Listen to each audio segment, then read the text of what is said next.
Hi అండి, నమస్తే. Welcome to Lavanya రుచి వంటల వ్లాగ్స్. అలాగే ఇవాళ మనం పెసరపప్పు చారు పచ్చిమెత్తల పకోడీ వేసుకుందామండి. రెసిపీ అలాగే ఏంటన్నది కూడా ప్రాసెస్ స్కిప్ చేయకుండా చూడండి. కొత్తవారు చూసినట్లయితే మీరు కూడా మా ఛానల్ని సబ్స్క్రైబ్ చేసి లైక్ చేసి షేర్ చేయండి. ఇదిగోండి ముందుగా మనం పెసరపప్పు చారుకి ప్రిపేర్ చేద్దామండి. ఒక గ్లాసు పెసరపప్పు తీసుకుని కుక్కర్లో వేసుకుని 2-3 సార్లు కడిగేసి శుభ్రంగా 2 గ్లాసులు వాటర్ వేసి పెసరపప్పు ఉడికించుకోవాలండి.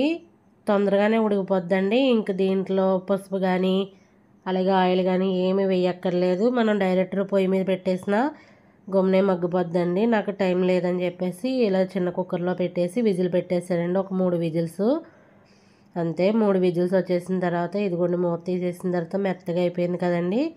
ఇది రెడీ అయిపోయిందండి. ఇది ఒక పక్కన పెట్టేసుకుని మనం ఇప్పుడు కూరగాయలు కట్ చేసుకుందామండి. కూరగాయలు అంటే ఏమీ అవసరం ఉండవు. పెసరపప్పు చారులోకి ఒక ఉల్లిపాయ అలాగే 2 టమాటాలు, ఒక 10 పచ్చిమిరకాయలు తీసుకోవాలండి.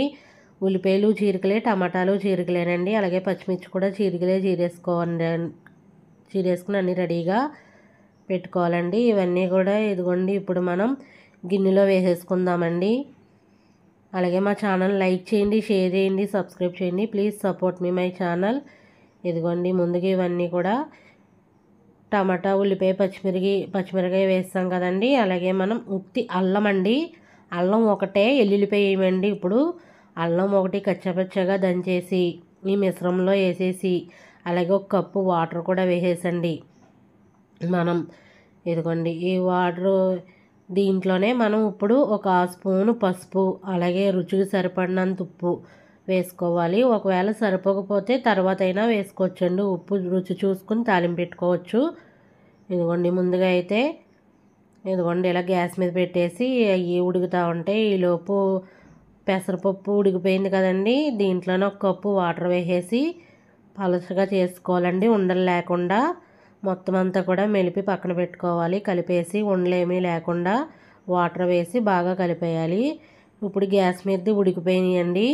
టమాటా ముక్కలు తొక్కలు ఊడిపోతున్నాయి చూసారా పై.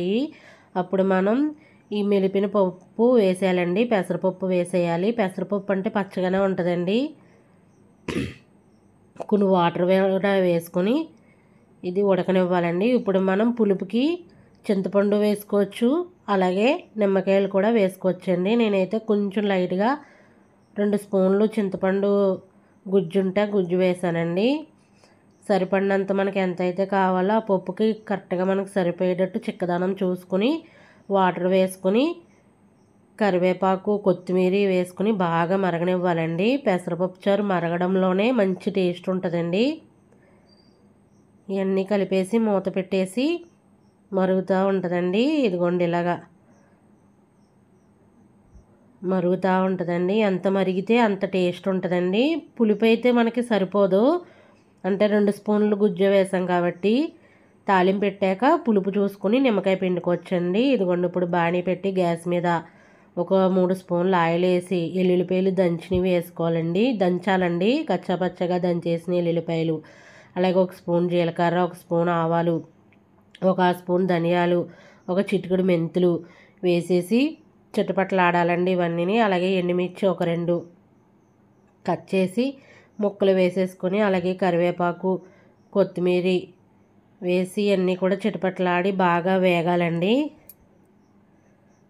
బాగా వేగాలి. అలాగే ఇంగువ కూడా ఒక చిటికెడు వేసుకొని ఇంగువ కూడా బాగా వేగాలి. పెసరపప్పు కూడా తొందరగా అరిగిపోద్దండి. అందుకని పప్పు కదా అరగదు, గ్యాస్ట్రిక్ వస్తుందన్న ప్రాబ్లం ఉండదు. బాడీకి కూడా మనకి సలవ చేస్తుందండి.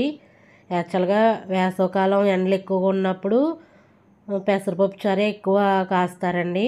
ఇంతేనండి. మరిగిపోయిన తర్వాత ఈ తాలింపు పెసరపప్పు చారులో వేసేసి తాలింపు మూత పెట్టేయాలండి. ఇదిగో పులుపు సరిపోలేదని చెప్పేసి మళ్ళీ ఒక నిమ్మకాయ పిండామండి.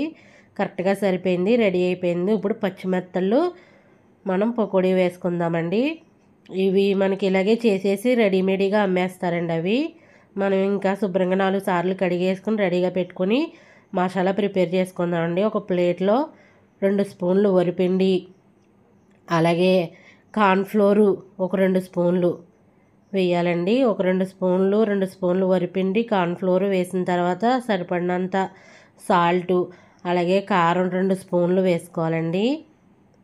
ఇది పెద్ద స్పూన్ అండి చెక్కది, అందుకే 2 స్పూన్లు మీకు లెక్క అయితే సరిపోతుంది. కారానికి తగ్గట్టు, కారం లేకపోతే బాగోదండి దీంట్లో ఈ పకోడీలో.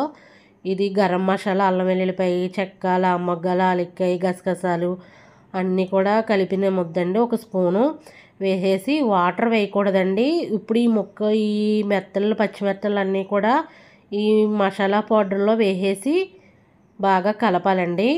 ముక్కకు బాగా పడుతుందండి. ఇలాగా అంటే వాటర్ అరిగి ఉంటుంది కదండి, ముందే మనం వాటర్ పెట్టేస్తే మసాలా అరగా ఏమీ పట్టదు, ఉప్పు పట్టదు, చప్పదనం వస్తుందండి. ఇలా అయితే ముక్కకు బాగా పట్టి ఉప్పు కారం మసాలా అంతా కూడా చాలా బాగుంటుందండి.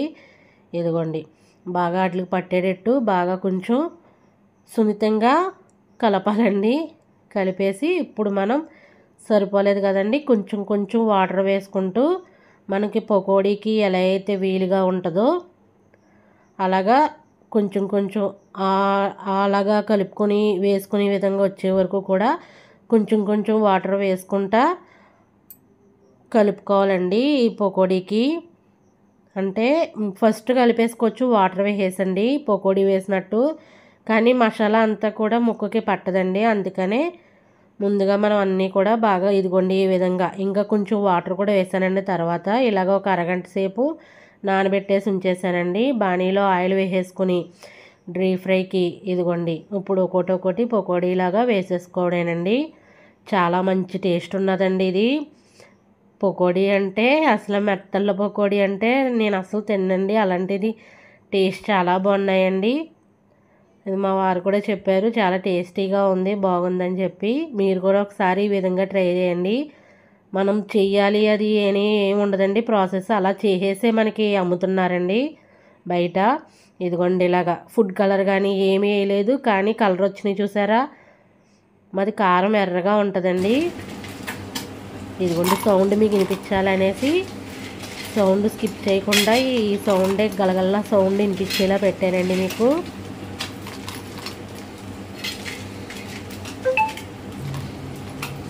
చాలా బాగా వచ్చిందండి. ఇదిగోండి లోపల కూడా బాగా ఉడికిందండి, చూపిస్తున్నాను మీకు. చాలా బాగుందండి, చాలా బాగా కుదిరింది మెత్తల ఫ్రై. అలాగే మా ఛానల్ లైక్ చేయండి, షేర్ చేయండి, సబ్స్క్రైబ్ చేయండి, సపోర్ట్ చేయండి. అలాగే కొత్తవారు ఎవరైనా మా ఛానల్ చూసినట్లయితే మీరు కూడా మా ఛానల్ని సబ్స్క్రైబ్ చేసి లైక్ చేసి షేర్ చేయండి. Thank you.